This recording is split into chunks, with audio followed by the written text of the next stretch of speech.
Magandang umaga mga idol. So ito na po yung mga inayos natin ngayon, yung Vichy products po. Ito na po yun, oh.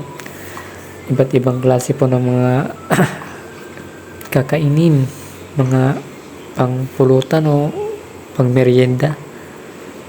O dito naman tayo sa pita, ito po yung before niya. So ipapakita ko po yung result nito.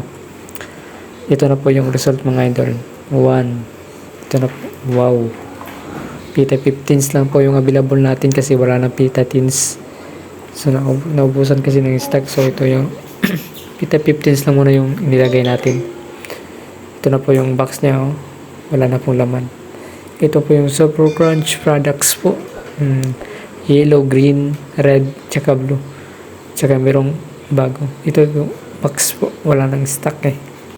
Ito po yung Sagumi products po. Sagumi Juice, Del Monte, Mr. Milk, Super Cow, tsaka ito yung Smirnoff, tsaka Mugo Mugo Juice, iba't ibang flavor, Sweet Pocari, Gatorade, tsaka Pineapple Juice, Del Monte, Can, C2, Apple, tsaka Vitamilk, Red Bull, tsaka ito yung water natin. Yan po.